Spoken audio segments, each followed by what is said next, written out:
Hello and welcome to the third quarterfinals here at Pro Tour Hour of Devastation. I'm Tim Willoughby, joined as always by Luis Scott Vargas, and well, so far it's kind of been red or dead, and well, some places both. We're going to have some more of that for this round. We've got Sam Black against Felix Young. They're just getting ready in the feature match area. Two very similar looking lists. What's going to be the big defining factor for this matchup?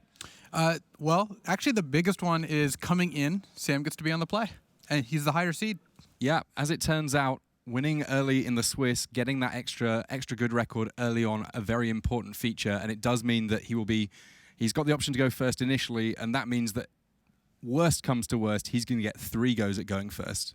Yeah, and given that both decks have like a bunch of 1-drops, cheap removal spells, they're both aggressive, being on the play is huge, because when you look at the actual lists, there aren't that many differences. I mean, both players have kind of dialed in on what's important in the red matchup.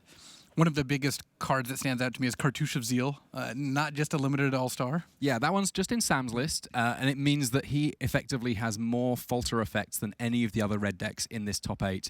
So that may mean that, as if Felix Young was considering blocking anyway, that idea is maybe not going to work out so well. Yeah, you'll expect to see a lot of creatures just getting turned sideways, neither player really being able to be on the defense all that well. But this is obviously a very big match for both of them simply by being a Pro Tour top 8. For Sam Black, there's also an extra concern. He's incredibly close to making it to Platinum now.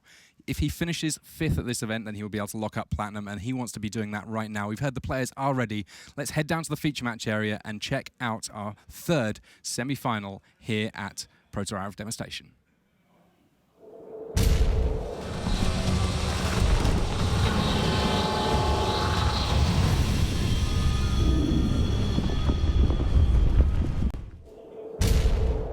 Hello and welcome to the 3rd quarterfinal here at Pro Tour Hour of Devastation. I'm Tim Willoughby, joined by Luis Scott Vargas, and our 2 players are just shaping up, getting ready to kick things off in the feature match area.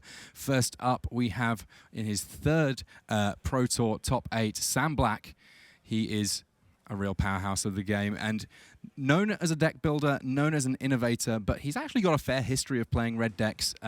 He actually won a car once playing a Goblins deck many moons ago at Worlds in New York, and you can see there all business as we get onto this 3rd quarterfinal. His opponent, Felix Young, having to mulligan down to 5 here. Now, we saw in the first quarterfinal that is not a completely insurmountable position to be in, but still a rough position. Yeah, despite Paula winning on 3 moles to 5, that doesn't mean it's a key to the matchup. You would like to avoid that if possible. And when you're making mulligan decisions with this deck, is it simply a case of, if the mana's good enough that I can cast my spells, then I'm probably keeping, or are there key cards that you really want to see in early hands? You really do need cards that cost 1 mana, whether they be 1-drops like Beaumont Courier, Falcon Wrathgorger, or Shock, because if you do nothing on turn 1, you are behind, especially on the draw. That Beaumont Courier getting stuck in, 1 card under there so far. At some point it could get cashed in, but in the meantime, just a regular source of damage. Felix Young already on 19, and he looks like he does have a 1-drop of his own there, a Village Messenger. The Village Messenger, I guess, not quite as potent when both players are playing decks full of 1-drops. Yeah, one of the concerns with Village Messenger that you run into is that if you played on turn 1 and your opponent doesn't play a spell and it flips, you're often just going to play 2 spells on turn 2. So this is not the matchup where Village Messenger is at its finest, though I do like the sending a message theme that Beaumont Courier and Village Messenger combine to enable. Yeah, plenty of messages coming across to Leong here, taking a couple more hits, and it is a 2nd land here for Sam Black. He's running fewer lands than the other red decks in this top 8, and that is something that he's expressed a little bit of concern about, but if he does hit his land drops where he needs, he has got a slightly higher threat density, I suppose. Yeah, playing 21 lands instead of something like the 23 that Felix Young is playing, or 24 that Paulo Vitor Damarosa is playing, means that Sam will flood out less, but this deck's already pretty protected from flood between Hazoret and Ramanop Ruins, so Sam is taking a little bit of a risk by playing only 21 lands. Kari Zev there coming down to follow up for Felix Young, and that a pretty potent one in terms of blocking. The first strike, 3 toughness, both working well in this matchup. And of course, once it does start attacking, once Ragavan gets on board as well, it is actually a pretty decent attacker. Yeah, Kari Zev offers a 3-power attacker, essentially, that also is a very good blocker. She does get removed with cards like Incendiary Flow and Abrade, but barring that, like, look, she is stopping those 2 creatures from attacking. Uncrop Crasher, though, has something to say about that. Attacking in, I think we will see an Exert here. Full points of damage coming through. extra card underneath that Bomat Courier. At some point, there could be a temptation for Sam Black to cash that in. Bomat Courier ramps up fairly quickly. Once it's at 3 cards or more, then you're often going to get a profitable exchange. And then even later in the game, cashing it in for 1 or 2 cards is pretty good. Yeah, I think it's a card that when people first saw it, they sort of thought, well, if I don't have it on turn 1, how good really is it? And I think that this deck especially has shown it's still pretty good. The downside of Bomat Courier is that it's only a 1/1, and you have to have it attack in order to keep building a number of cards. But cards like On-Crop Crasher do a very good job of making sure that blockers can't stop Bomat Courier. Now, Felix Young there didn't need to exert his On-Crop Crasher in order to get stuck in, because this is basically each player swinging for the fences every single turn. Life total's already 11 to 12 for Sam Black. Let's see what he's picked up. Looks like there's a Hazoret going on in his hand. Is he going to be able to get the other cards out of his hand fast enough and find a 4th land to be able to deploy it? Well, I guess we'll find out soon enough.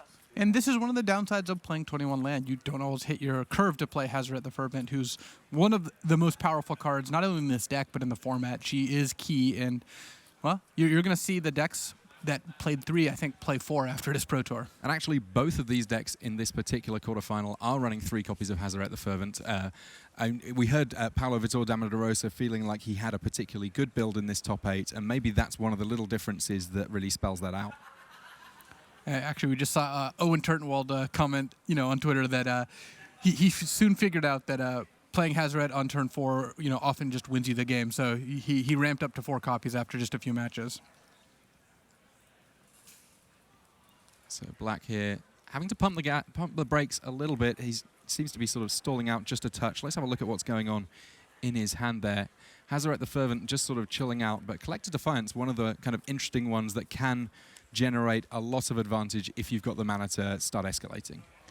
Collected Defiance, very powerful card. Sam's only running 2 of them because it is somewhat expensive on a 21 land deck, but yeah, it's going to be used to decent effect here. Sam can take out either one of Leong's creatures, regardless of which one he wants to kill.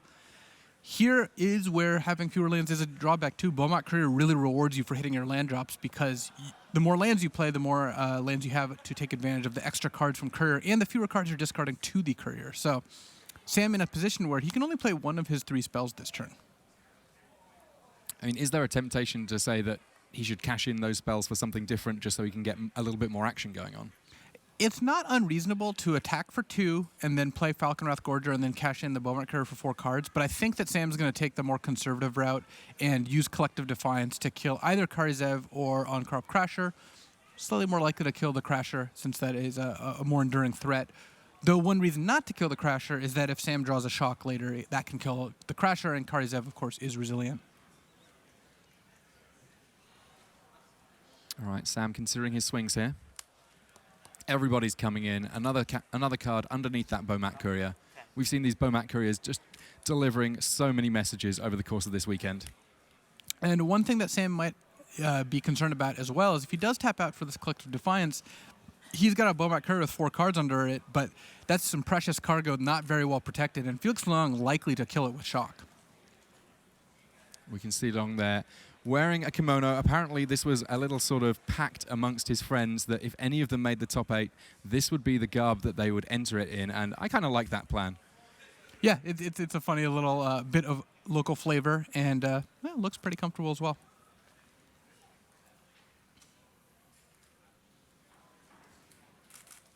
You can see this, not one of the easy turns. Sam having to consider his options pretty carefully. Takes a point by having to tap one of his Ramanat runes for red there in order to cast Collective Defiance. Gets rid of On-Crop Crasher and passes things back. 10 life apiece. More threats on the board for Sam, so he has still got a little bit of an advantage here, but it wouldn't take too much for Leong to be able to turn that around. No, and I think that last turn, being somewhat inefficient in terms of how many spells Sam got to play, not great for Sam, especially since Felix Leong is going to be able to play 2 spells this turn. He's going to be able to shock one of Sam's creatures and then play either Falconwrath Gorger or Earthshaker Kenra. Yeah, it's interesting. When I first saw these red decks, there were some builds that were going very big and others that were going very low to the ground. And I don't think that it's until you start thinking about the importance of Hazoret that you realize how good going low to the ground is, emptying your hand out early and then just having this incredibly resilient and powerful threat. Hazoret really does reward you for curving out nicely, and especially curving out with 1-drop into double 1-drop, which is what these decks are designed to do. So here comes the Earthshaker Kenra and Falconwrath Gorger. Almost hellbent here for Leong, but that's not a big problem for these red decks. Plenty of velocity there. Swings in, gets a big chunk out of Sam Black's Life Turtle. On just 5 life now, Sam is going to start having the problem of, can he afford to attack, because is he just going to die on the swing back? If Sam draws a land, he just wins. So he's very glad to see that mountain there. Uncrop Crasher exerted. That gets rid of the Falconwrath Gorger. Big old swings here. There was 10 life, but now, well, not so much. That, the first game win for Sam Black. We will have one more game before there's any sideboarding to be done in these top 8 matches. Best of 5 and 2 pre-sideboarded games. Stay with us because there's plenty more red-on-red action. But first, these messages. Grand Prix events offer great experiences for players of all skill levels. These Magic celebrations are headlined by 2-day open tournaments with pro players, feature top artist signings, and host a wide range of side events. Find an upcoming Grand Prix event near you at magic.wizards.com/Grand Prix. Looking for a challenge? Magic Online offers monthly limited and constructed events which lead to the yearly Magic Online Championship. Download Magic Online at mtgo.com and start earning the points you need to enter.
Hello and welcome back to this, the third quarterfinal here at Pro Tour Hour of Devastation, and we have Sam Black already a game up against Felix Young. We'll have to see whether or not he can break serve here, because now it is Leong who is on the play, kicking things off with a Falconwrath Gorger.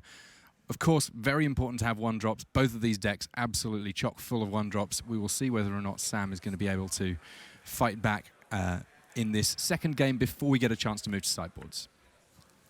We can see Felix Young's details there, and indeed Sam Black's.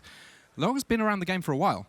Yeah, I actually went and chatted with him to verify that he was indeed the same Felix Young, who both Paul Chan and myself played against on Magic Online many, many times when we were first starting out, like about 10 years ago. So it was indeed, and we got to reminisce about that a little bit. But as primarily Magic Online players, it is funny that you recognize some of those old usernames, and well, the fact that it happened to be the same was not a coincidence. So Falconwrath Gorgers trading off there. Karizev coming down as a follow-up. Sunscorched Runes doing a little bit of damage to Felix Young. In fact, the first damage of this second game. And, yep, we have an almost perfect mirror going on. One Sunscorched Runes on one side, the only real difference. But it looks like Leong doesn't want to have that difference last for too long. It's a very, very sort of similar-looking board on both sides here. 3 lands a nice position to be in, and we see the power of being on the play here. Yeah, the fact that Felix Young has initiative, is able to kill Sam's Karizev and attack with his own, just means he's gotten additional damage through. And he's got Collective Defiance back for whatever Sam's next play is as well. Sam drawing multiple Cartouches of Zeal, which not at their best right here. Yeah, not having a second red source means that it's difficult for him to play a threat and then immediately throw a cartouche onto it. Has to just settle in for just a Village Messenger, no third land for Sam Black. That potentially a big problem for him. His is the list that is running just a slightly lower land count. He's got 21 lands to Leong's 23, and that's actually something that he said that if he'd had a little bit more time testing, he may have adjusted. Yeah, I know Sam's team ended up a little choosing which decks to play a little bit on the later side, and that means that you let your last couple slots not all as refined as you might hope. So Uncrop Crash coming in, not needing to exert in order to get 3 damage in for that turn. I mean, Village Messenger not too potent a blocker anyway, but Sam Black here very much on the back foot in this second game. We may have a quick one on our hands. Yeah, would not be surprised if Felix Young takes this one. Sam's going to be able to shock that Uncrop Crasher, but Village Messenger, not the most potent threat, though. We'll get to flip here if Sam just passes. Looks like that's the answer. We do have a Werewolf on board. 2-2, a little bit more potent when we get into the red zone, but we'll see what Felix Young has to say about that. He's got plenty of lands. It's certainly reasonable to think that he might be casting a couple of spells this turn. And indeed he is. Messages going back and forth like it's the back of the classroom. Village Messenger for Felix Young as well here, and a big old swing here coming down. Shock on the Uncrop Crasher, no big surprises there, but still taking a relatively hefty amount of damage, and Sam Black on just 6 points of life here has to just look on as Collective Defiance comes along, and it's escalated, so that means that Black has essentially nothing going on here. Well, things are escalating quickly for Felix Young here. He's got Sam at a distinct life total disadvantage, board disadvantage, and well, I don't see how Sam is going to end up coming back here. Yeah, he's drawn a Bomat Courier, so that at least this is a creature that he could cast and throw a cartouche on if he wanted to. Instead, just puts 2 creatures on the battlefield. He's got to do what he can to protect those remaining 3 points of life. Not too much work for Leong here to close it out. Let's see what he's drawn. It's a Bomat Courier. That means that he's got effectively 4 attackers here. Just a couple of blockers. And when you're forced to chump Ragavan, the monkey token from Karizev, you know you're not in good shape here.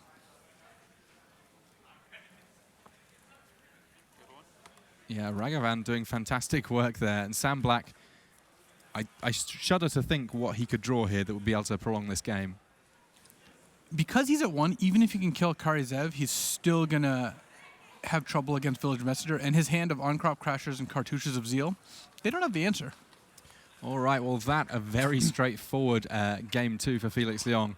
I'm not even sure that being on the play would have helped Sam Black too much there, because the big story of that game was simply him not finding the lands that he needed to deploy the threats in his hand.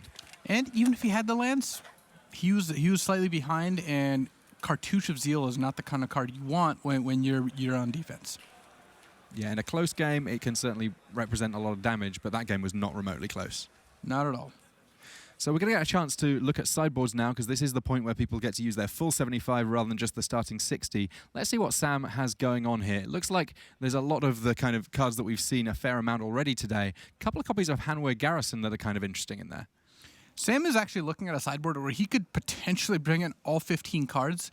He's got Handwear Battlements and Sunscorched Desert as additional lands, mana sources to help out when you bring in cards like Glorybringer and Chandra, Torch of Defiance. Chandra's Defeat also does some good work in the mono red mirror. And then, Abrade is a solid removal spell. Yeah. So he's going to look at how big he wants his deck to get, but he does want to cut cards like Village Messenger and Cartouche of Zeal. So cheap spells out, expensive spells in. This is a story that I'm beginning to learn when it comes to at least the red mirror. What have we got going on the other side of things for Felix Young? A similar plan here, though he has fewer cards for this matchup. Chandra, Torch of Defiance, still playing her part. Magma Spray and Abrade. I do like Magma Spray because of how efficient it is. But it is similar to Chandra's Defeat in that sense. Harsh Mentor and Karizev's Expertise. This isn't the matchup where those I would expect to shine. Yeah, Karizev's Expertise, in the right matchup, very potent. Not too many gigantic threats to steal. I think if people were going really big, then it gets kind of interesting. But this sideboard, to me, on the face of things, looks like it was prepared for a slightly different field than the one that Sam's working with. Well, I think that Felix is kind of assuming that his main deck is already fairly optimized for the mono red matchup. So he does have 8 cards he can bring in. That is a significant amount. It just so happens that he doesn't have quite the transformational sideboard that Sam has. One key difference is Felix doesn't actually have lands in his sideboard. Sam, I think, is forced to because of his lower main deck land count. Yeah, if Sam does bring in lands, then he's only bringing in lands to get up to the same number that Felix was working with in the main deck.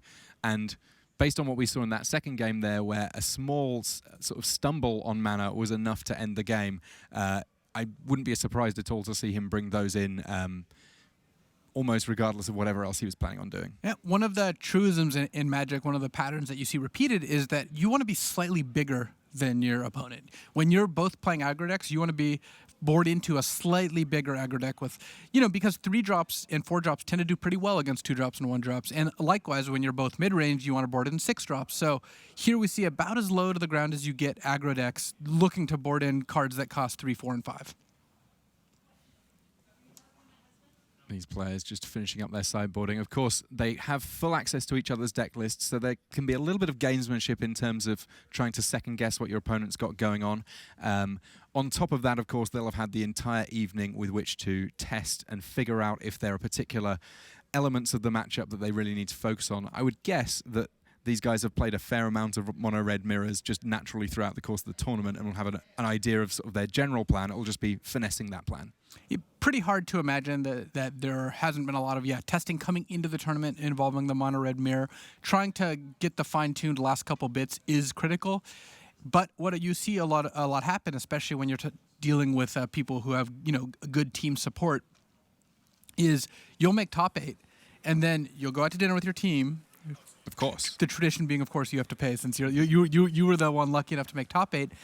And then your team tests for you, and you wake up to them kind of filling you in, giving you notes. In fact, if you were able to look over at the tournament floor right now, you have teammates of all the people still in the top 8 testing their quarterfinals, semifinals matchup, potentially even their finals matchups to try to get them that last-minute bits of insight.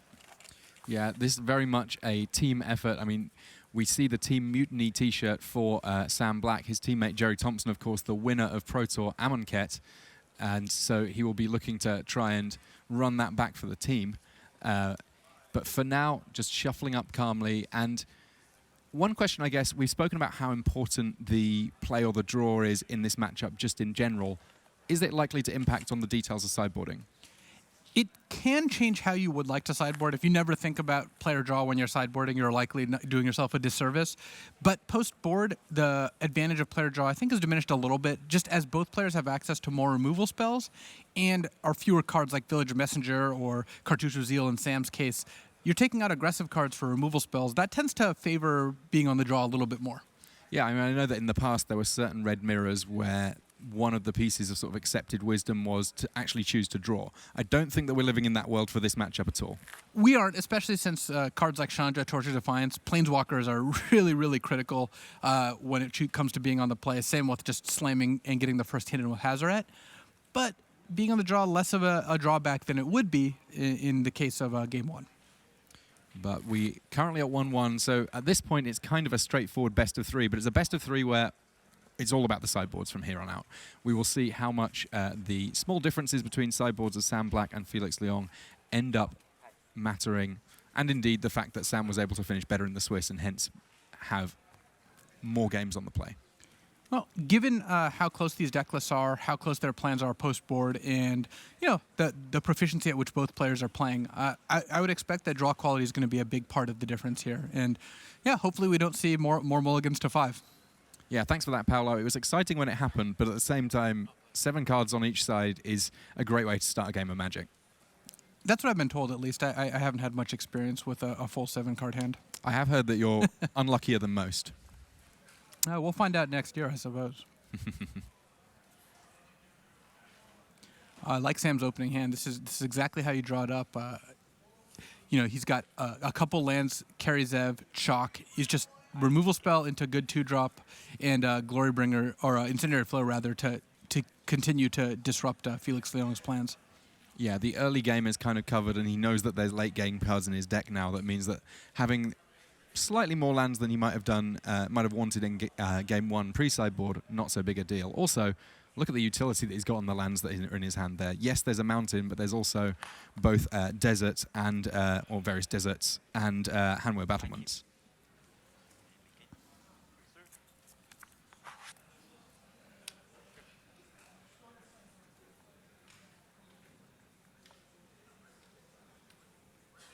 Hanwha Battlement's kind of an interesting one because there's not too many creatures in the red deck that don't already have haste.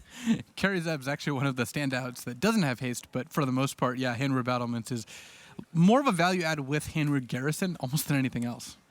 Yeah, Hanwha the Writhing Township, certainly a possibility. Look at the hand, though, for Felix Leong. Lots of copies of Ramonat Ruins and Sunscorched Desert. Not very many basic mountains. How much is it going to hurt him having to tap Ramonat Ruins for red mana and take the pain over the course of this game? I would say about 1 per activation. Checks out. It's a pretty big drawback, though.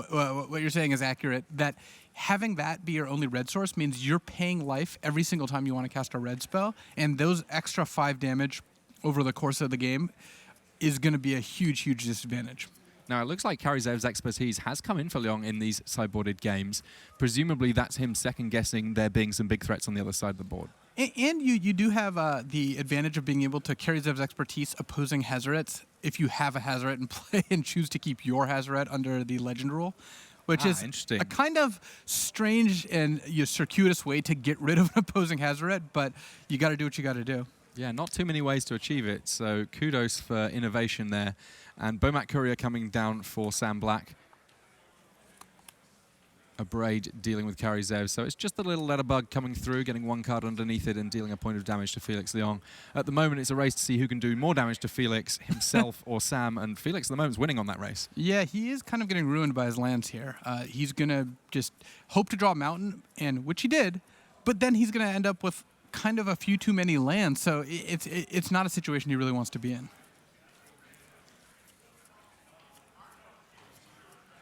So Collected Defiance, Bomat Courier, Karizev's expertise available to Leong here. Would kind of like to be able to cast an additional spell off the expertise as and when he's doing it. At the moment, quite a lot of lands in hand. Courier on Courier action here. Yeah, somewhat awkward draw for Felix. He's got 2 3-drops and all lands in hand and can't really affect the board all that much right now. But Sam only has the 1 Bomat Courier himself, so both players kind of just hitting back and forth with Bomat Courier and not doing a whole lot else. Yeah, we can see that in Black's hand here, he's got Chandra's Defeat, which at some point will be a very relevant way of removing pretty much anything that Leong has going on. But at the moment, Leong doesn't have much going on, so it's kind of just sat there, just waiting. This may be the game where we see the mode of Collected Defiance of discard your hand, draw that many cards. Felix Young could easily want to target himself, play Sunscorched Desert next turn, pick off the opposing Bomat Courier, and then discard his Karizev's expertise and the other 2 cards in hand to draw a new handful of cards. So Incendiary Flow asking a question of Leong. He does not want to just get a single card in return for what he's got in hand. Lets that one get exiled. Sam building towards using Bomat Courier himself. Wouldn't be unreasonable to cash in the Chandra's Defeat and Sunscorched Desert in his hand for just 2 fresh cards. He's not going to do it unless he's prompted to, but if Felix does indeed cast Collected Defiance on his turn, he could end up in that spot. Also, Karizev's expertise on Bomat Courier is a kind of funny way to get rid of that. Looks like Ankrak Prosher was the draw here. big hasty Minotaur, able to square things up a little bit in terms of this damage race that's going on. Sam hasn't really been able to present very much damage himself at this point. Sam's not going to be too unhappy to see this because this is going to open the door for him to cast Chandra's Defeat on the On-Crop Crasher, getting his hand down to just one card, draw for his turn, get another card under Beaumont Courier, and then see what those 3 cards are if he doesn't draw anything good to play on his turn. So the Crasher just briefly popping up to say hello before being soundly defeated. Another mount in the pickup there for Sam. He plays out the desert because that one represents a little bit of damage and potentially even more damage thanks to ramming up Ruins. And so now here's the key turn. Does Sam want to get 3 cards and potentially be able to spend a bunch of mana here, or does he want to try to hold this Beaumont Courier for just one more turn? Greed is good, but we'll see whether or not it's good enough for Sam in this case. Yeah, what's in the box, Sam? you could take a peek here. Looks like he's going to wait it out for now. Sam playing very patiently, and Felix gonna be hard to avoid wanting to kill that Beaumont Courier here. So Sam is gonna get those 3 cards eventually. It's kind of getting a 4th card because if Felix uses a card to target the Beaumont Courier, then he's down a card there too. So Sam is going to be rewarded one way or another with an extra card. The best kind of rewards, extra cards. It's all we want. Yes, there are these life total things to worry about, but really, the person with the most cards is kind of winning. And sometimes, Hazard the Fervent doesn't want you to have cards, but yeah, I'll still take the extra cards in this particular case. And Leong there, just wanting to get a full read of Hanwei Garrison. It can give creatures haste, but then in principle, it can do so much more if we happen to see the full combo. It's not something that comes up very often, but we may get a chance to see Hanwei, the Writhing Township, getting involved at some point.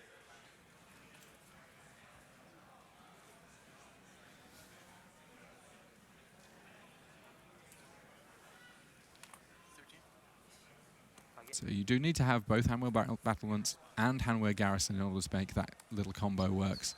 But when it happens, it's a big game, and Sam does cash in his Beaumont Courier here, finds Glorybringer and a couple more lands. I kind of like the look of that. Glorybringer on a naked board is going to represent a fair amount of damage here. That was a decent pickup for Sam. He really wants to hit a spell on his next draw step, though, because Felix still has Collected Defiance in hand, so that Glorybringer is going to bring Felix down to 9, but Collected Defiance is going to then take care of it. Felix now deciding whether he may want to just fire off an Incendiary Flow, or he actually might be thinking if he wants to just hold Sunscorched Desert to potentially discard to his own Collected Defiance next turn. So Incendiary Flow, the pickup there for Sam. And here's where this is the kind of game where Ramen Up Ruins really shines, because Sam is going to get in for 4 with this Glorybringer. It's then going to die one way or the other, likely to collect Defiance. And then Sam, if he keeps missing on his draw steps, yeah, he's still got a couple deserts in play. He's going to start taking time to do a little landscaping and reduce Felix's life total that way. Yeah, I mean, this is the point that we've heard mentioned a number of times that's so potent about this red deck, where you're happy to draw spells, but you're also happy to draw lands because all of them represent damage at this point for Sam Black. And Felix getting rewarded for keeping Sunscorched Desert in hand. He draws a mountain, which will let him cast Collected Defiance without paying life. And going from 9 to 8, a very critical juncture when you're facing down Ramen Up Ruins, which deals damage in increments of 2. So Leong just puzzling out exactly how he wants to play this one. A lot of damage still to deal to Sam Black up to this point. I like the fully escalated Collected Defiance here. That seems very appealing. You get to kill Glorybringer, you get to deal 3 damage to Sam Black, and you get to discard Sunscorched Desert and Incendiary Flow to just draw 2 additional cards. Deal 4, deal 3, change my hand. One card doing so much here. Not too often that you see the full Collected Defiance, but when it happens, just a game changer. Then I draw 2, discard first. Alright, you take 3. All right, 2 new cards, Felix Young. Let's see if he squeezes them out, just sort of slowly checks out each one, taunting himself maybe. One thing that Felix might be paying for here is he did choose to play a 3rd Ramen Up Ruins instead of Sunscorched Desert some turns prior, and the Ramen Up Ruins really not necessary in multiples of 3, so he might actually end up regretting that and being at a point where that extra point of damage could matter. Unfortunately for Felix, that Incendiary Flow in Sam's hand plus the shock, that means he's going to die to the Ramen Up Ruins over the next couple turns here.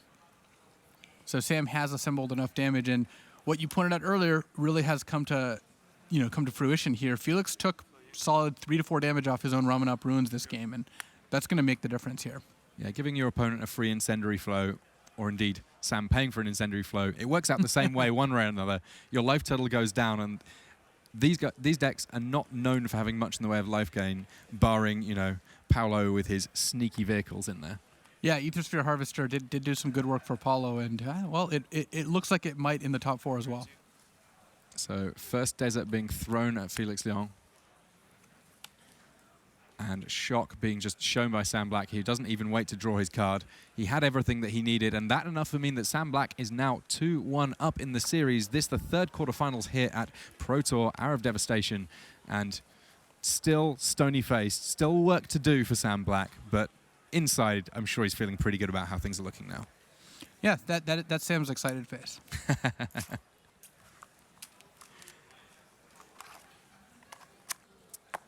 So we're going to get a chance to have a look at the decks that these guys are working with. Make sure that you guys are pretty familiar with it, because it is going to be a deck I think you're likely to see a fair amount of in the coming weeks and months.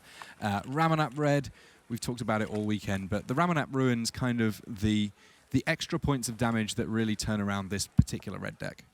This is a deck that starts on 1. It has 12 1-drop creatures. It also 7 more 1-casting cost spells. So that's a full 19 cards that cost 1 mana. One of the traditional drawbacks of decks that play so low of a curve is that they are prone to mana flood. When they draw 5 lands, they often lose those games.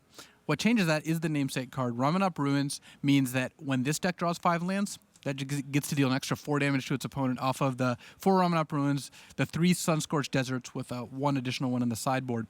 And that's really what has kind of propelled this deck to its Tier 1 status here. So let's have a look at the Sam sideboard, just see how that kind of changes things up a little bit here. This is an area that we've seen a little bit more variation between the Ramen Up Red decks, and Chandra Torture Defiance, a bit of a fixture in most of these sideboards though.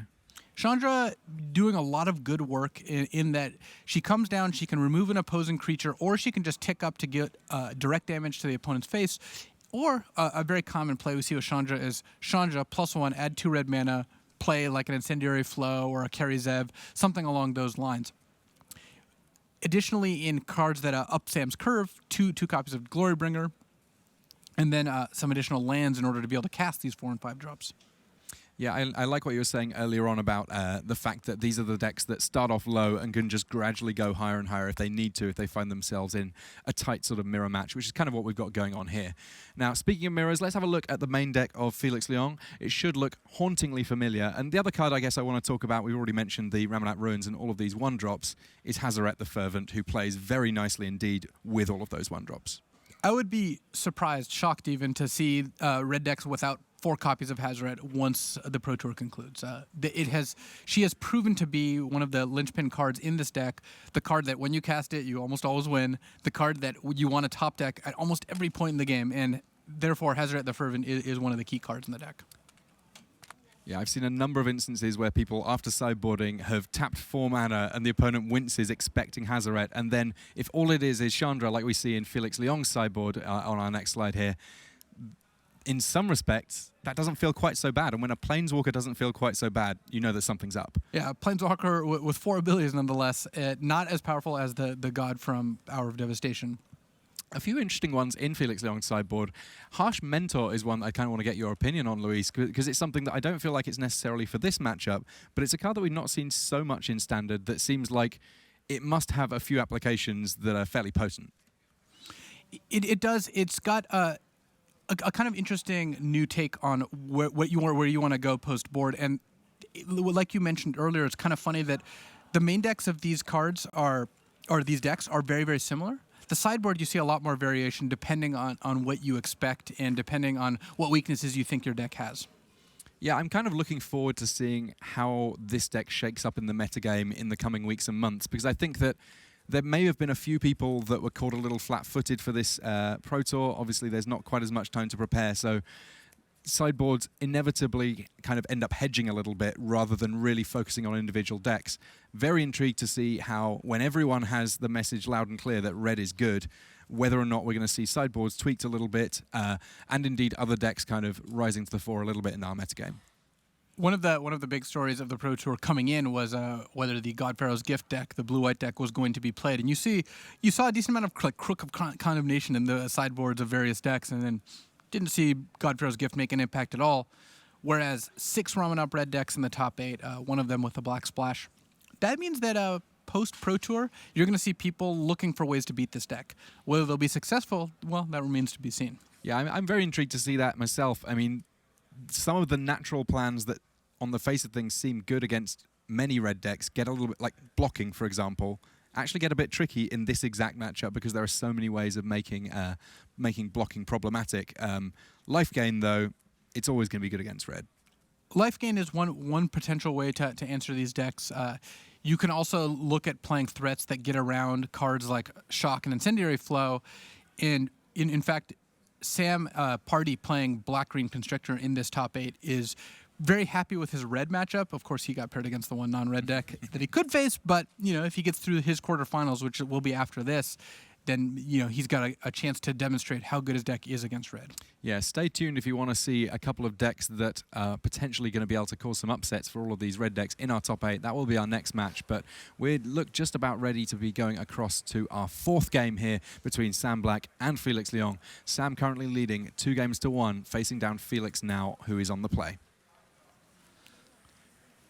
And Felix looking at a fairly solid hand, but deciding still whether he wants to keep it, looks like.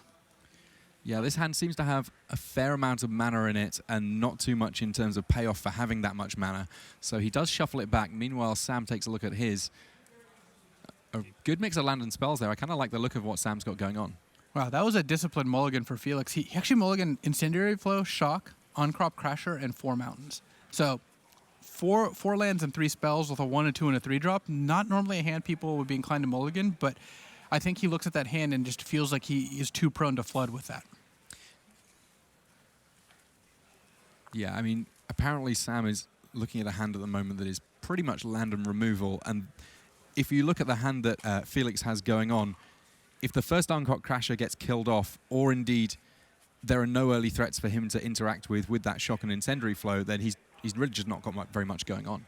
Felix's hand is a significant underdog against Sam having a single Shock and a Hazaret. So that is the kind of thinking that leads you to mulligan that hand. And Hazaret, pretty much the most important card in this matchup, and indeed many matchups where the red deck is doing its thing. Down to 6, Felix is going to see whether or not this is going to work out for him. And this looks a lot more palatable from Felix's perspective. Yeah, almost immediately goes to scry, sees a Sunscorched Desert on the top of his deck. Leaves it on top, doesn't mind hitting that land drop because he does have red sources already and gets to kick things off with Falcon Wrath Gorger. Normally just a 2-1, very, very occasionally, though, just a little bit more. Sam's hand of double Incendiary Flow, double Shock is already ahead of Felix's hand because Felix mulliganed to 6 and Sam wants to see a bunch of cheap cards that he can just use removal spell after removal spell on. Points the Shock at the Falcon Wrath Gorger rather than the Earthshaker Kenra there because doesn't really want Earthshaker Kenra to get to the graveyard until he's got a feeling that maybe there aren't going to be too many lands. Exile. Incendiary Flow, of course, exiling the 2-1, and that meaning that Eternalize not a concern. Incendiary Flow being a sorcery, obviously it'd be lovely if it were an instant, but as it turns out, that's not enough to put down the Eldritch Moon uncommon. The fact that it can go to the head, periodically pretty important. It's a card you can empty out of your hand fairly easily when you have a Hazaret incoming or you maybe a Bomat Courier you want to sacrifice. And I'll get you. given that Sam dealt with both of Felix's one drop, Felix is reduced to, well, doing just that, but not in a position where he's incredibly happy about it. He's just really hoping for that 4th land to play Hazaret the Fervent. If he's able to do that, then Sam's advantage is going to be diminished greatly. Yeah, I mean, do you think that Sam seeing just an Incendiary Flow straight to the head will kind of get the message that Hazaret might be incoming? I think that message was sent when the flow was cast. It's going to be sent even harder here when Felix plays Hazaret and just pulls way into the lead. Yeah, that advantage bar moving just a huge tick here because once Hazaret is in play, very, very tricky for the red deck to remove it. And it basically enters the red zone tapped because that's what happens when you have the big red god and a low number of cards in hand. You want to be attacking as much as possible, almost always. I mean, Sam's almost just dead. At this point, Sam has to block Hazaret or he dies to Collective Defiance. And even if Felix didn't have Collective Defiance, Rumming Up Ruins and Hazaret's ability both offer other ways to deal damage directly to Sam. All Beta Mountains for Sam Black here. Just cast Carries Evan, passes things back. We know that he's got Shock and Incendiary Flow in hand, though Shock will be the only one that he can cast during Felix's turn. Take one. Tapping out again, Felix Leong. He's got plenty going on here. Deal 4, deal 3. Collective Defiance escalated. Sam Black just forced to chump here with his Earthshaker Kenra. An empty board against Hazaret, just the one card in hand for Felix Leong. That enough for Sam Black. He says, all right, fine, we're going to a game 5. We've had a lot of game 5s when it comes to these red mirrors. It seems like thus far, what proportion of the games have gone with the play? It's pretty much all of them, right? It's been close. Paulo Vitor Damarosa was able to claw back from an 0-2 start, winning 2 games on the draw here against Seth Manfield in his quarterfinals match. And I still think the biggest indicator of whether you're going to win or not is who plays the first Hazaret. You're a little more likely on the play, though sometimes you miss your 4th land drop. That is certainly a thing that can happen when you're playing with fire, as it were, and playing 23 lands in a deck trying to play a 4 on turn 4.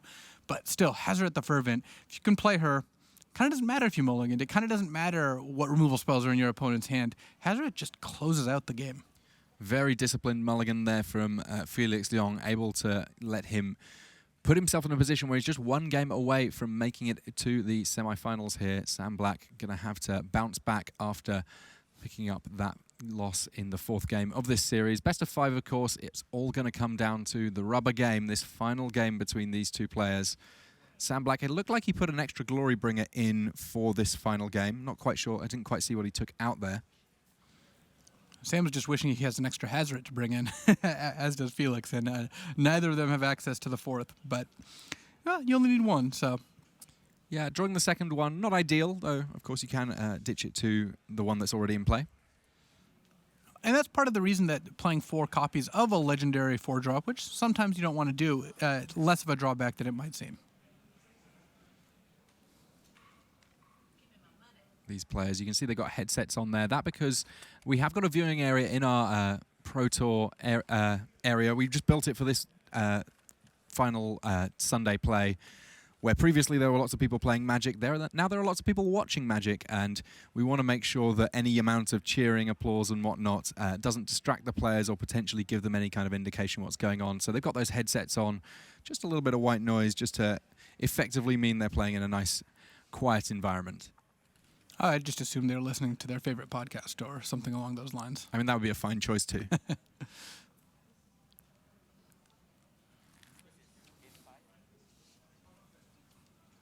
No time limit, of course, in these top 8 matches. They will be played to their conclusion. It's not ever going to come down to extra turns or anything like that. So these players, it may mean that they take slightly longer on some of their decision making, but by and large, these players hungry to get to the big win. So I don't think we're going to see things slow down too much here as we get to the deciding game in our 3rd quarterfinal. And given that all these matches have gone to game 5, they might also just actually be hungry as well. We do have one more set of games to go before we get to the end of our quarterfinal set. We're going to get a chance to see Sam Pardee battling, and he's going to have one of the 2 non-red decks in the format. Up against Yusuke Sasabe, it's going to be Black-Green Constrictor against Mono-Black Zombies coming up after this match. So if you're looking for additional options for Standard, there are some. Certainly, and Sam likes his mono-red matchup, or Sam Pardee, that is. And I was watching David Ochoa actually test against Jerry Thompson, and it looked like it was going to be tough for Sam Black's deck to beat the Black-Green Constrictor deck if it comes down to that. Now for Sam, of course, there are additional things that he might be on his mind here.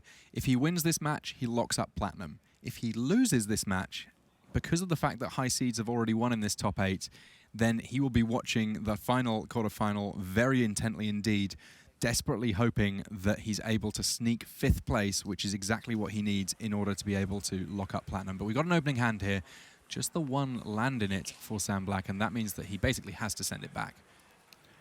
Well, you know, there is a silver lining to mulliganing, and that's that when you cast Hazoret the Fervent, you're more likely to be able to attack with her right away if you've taken a mulligan.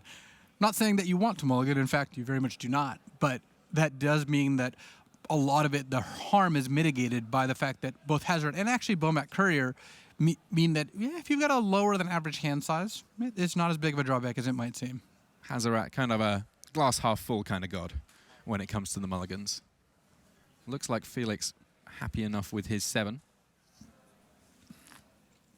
He will be on the draw in this last game.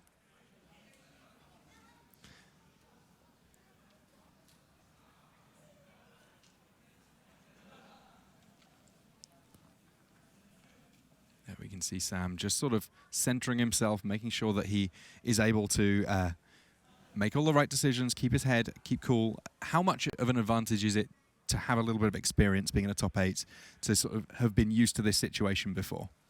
I think that your temperament really kind of varies player by player. I've seen players in their first top 8 cool as a cucumber, and I've seen players in their third top 8 still pretty nervous. So it really kind of depends. But I think regardless of whether you've been there before, act like you've been there before is great advice for all walks of life.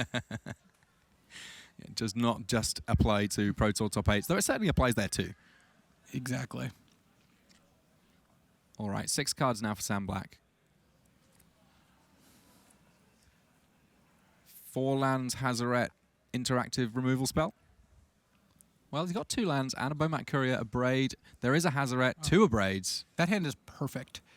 I think that this 6-card hand is almost on par with a 7 in terms of how good it is. If Sam can hit his first, his 3rd and 4th land drops here, then he is really doing it, because he has Bomat Courier to start with, which is your best 1-drop if it goes undisrupted, and he's got a Braid on turn 2 and a Braid on turn 3, followed by Hazoret on turn 4, if all goes according to plan. Well, it looks like there is a shock available for Leong here, though he goes with Falconwrath Gorger initially just to get some bodies on the board. And there's the first of the extra land drops drawn by Sam Black. This is where he wants to be. Casts a Braid on that Falconwrath Gorger, gets to hit in again with Bomat Courier. 2 cards under the Bomat Courier now. We know there's already a Ramonap Ruins in hand for the 3rd land drop for Sam Black. Is he going to get to 4 on time? If a land is in his next 2 cards, things are going to go so well for Sam. And Felix is playing right into what Sam wants. There's the mountain. All right, we have the 4 lands, we have the Hazoret in hand, there's a removal spell for Karizev, so that Bomat Courier gets stuck in again. It may well be that Sam doesn't particularly want to cash in the Bomat Courier for cards at any point in this game, simply because it's more important to keep Hazoret online, but lovely to have options. So he is in great shape in this early stage of the game. What have we got going on from the other side of things for Felix Leong? Well, his hand, lands and shocks, they do not pair up very well against a god. No, this is a shockingly bad position for Felix here. This is exactly the reverse of last game when Sam had all removal and Felix had Hazoret. Hazoret's going to be taking one of these players to the quarterfinals here, or the semifinals here, and that player is going to be Sam Black unless something changes drastically. Yeah, Leong here stuck with a difficult set of decisions.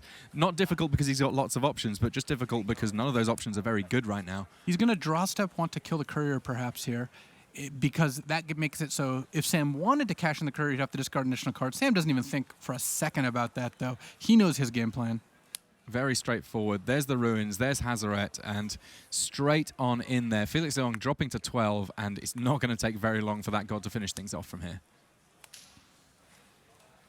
See, look, because Sam mulliganed, he has 1 card in hand instead of 2. It worked out perfectly. Well, I really, really strongly feel like we should not be suggesting to people to be mulliganing a lot with the red decks, but there's so much proof to the contrary in this top 8 thus far. We saw a great mulligan from Felix Leong in the last game of a hand that just didn't have quite enough action. Sam's hand initially was terrible, and his 6-card hand has proven just transcendently good. Just getting stuck in with Hazoret the Firman again and again here. Shocks coming from Felix Leong, but he's got so much damage to deal here. I think Hazoret's got to pick up a few new worshippers after this top 8. She is just running roughshod over every single game. And Leong just can't catch a break. So many lands going on for him. 2 mountains in hand, 4 more in play. Shock on the Ungot Crasher, and that enough for the handshake from Felix Young. Congratulations to Sam Black. He sigh of a relief there. That is not just him making it to the semi-finals here at Pro Tour Arab Devastation. That is him locking up platinum, a very big achievement. Congratulations to him. We will see more of Sam Black in our semi-finals. Fantastic stuff. You can see a little smile on the face there of Felix Young. He's having a good time. He's got his kimono on. He's really enjoying himself here in Kyoto, Japan. But that is the end of him for this top 8.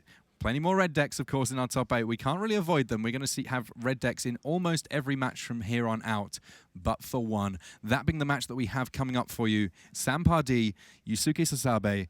We're going to have Zombies against Black-Green Constrictor as our very next matchup soon enough. But for now, just a small break here from Pro Tour Arab Devastation.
Welcome back to the news desk. Maria Bertholdi, Rich Hagan, and Paul Cheon.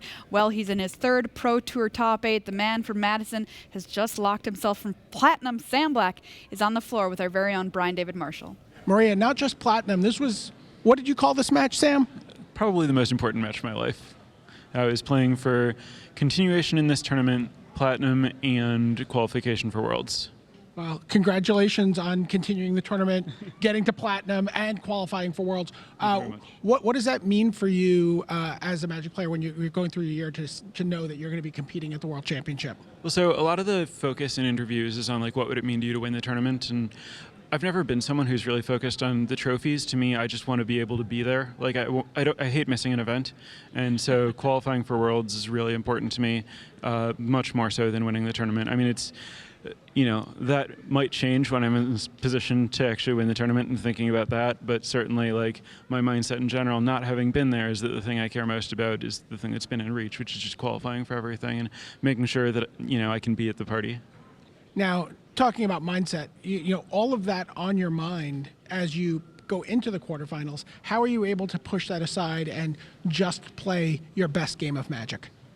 Well, I mean, Magic is just a really engaging game. So like when I'm actually in a game, there's just enough to be thinking about with all the decisions that that's just the first thing that's on my mind, is the thing that's right in front of me. But certainly at the end of every game, when we're between games and shuffling up, I'm just like, okay, there are 2 games left. I need to win one of the 2. So I'm like base 75% to do that, but I'm probably a slight favorite, so I'm maybe like 80% to qualify for Worlds at this point. That's like probably the highest I've been to qualify for Worlds in this tournament since probably right before I lost the last round when I was playing.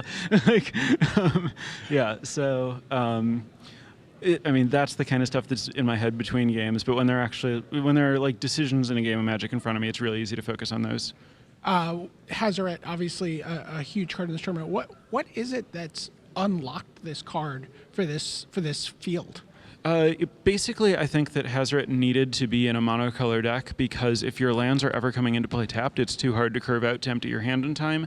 And since it costs 4 mana, and the best lands in Standard were the lands that came into play tapped on turn 4, so often with this deck you're in a spot where you need to like draw the last land to play it and like turn the corner.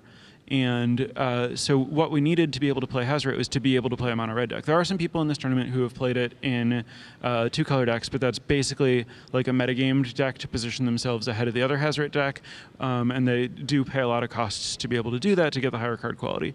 But essentially it was just we needed a like large enough pool of playable red cards to like put Hazaret in a deck without embarrassing cards next to it. And so it was really just like Earthshaker Kenra that gave us the second good red 2, as well as just like the lands that let you play a higher land count so that you can reliably get to 4 mana to curve out to play the big finisher on time. Sam has a really nice collection of basic mountains, and he was looking for an excuse to break them out. Got a little bit more work to do today. I'll let you get to it. Congratulations, Sam, on all your accomplishments and those yet to come. Thank you very much. Thanks so much, BDM. Well, we've already had a pretty big morning here on the last day of the Pro Tour. Let's take a look at our bracket and how things shook out for our first 3 quarterfinals. Paul was in the booth for our first 2 sets here. Paulo Vitor Damaderosa versus Seth Manfield. What went down? Well, Paulo Vitor decided he wanted to mulligan a bunch in the first few games, going down to 5 in both games 1, 2, and 3, and then being down 0-2 and pulling off the reverse sweep against Seth Manfield. Really impressive. Incredible. Yam Wing Chung was our next matchup here against Shintara Kurata. How did this one happen, Paul? Well, the king of slow roll managed to pull ahead 3-1 on the back of course, some timely Hazaret the Fervents. Next up, Sam Black. We just saw this happen versus Felix Leong. Rich? Yeah, I mean, look, it was a 5-game set. It wasn't fantastic Magic, not real sort of edge-of-the-seat stuff. But when you want a god to come calling, Hazaret's the lady, Hazaret the Fervent. And Sam Black, a huge result for him. Platinum, Worlds. And that actually eliminates Eduardo Sajgalik from Worlds. And it's worth just a beat to talk about him. He posted on social media today, there is no way I am going to watch the top 8 and root for someone to lose when I know how important Platinum is to so many great players. Wow. So I'm just going to go around Japan, have a great day, come back, and we'll see what happens. So Unfortunately, we won't see Eduardo Sajgalik at the World Championship, but a really classy move and a great ambassador for the game. He is the Canadian World Magic Cup captain, so we'll see him in Nice at the end of the year. So on we go to quarterfinal 4 then, and we get to really change pace now. 2 very different decks, Maria. Yes, Sam Party is the first player we're going to look at here. He'll be going up against Yusuke Sasabe. Let's get a closer look at Sam on team face-to-face games.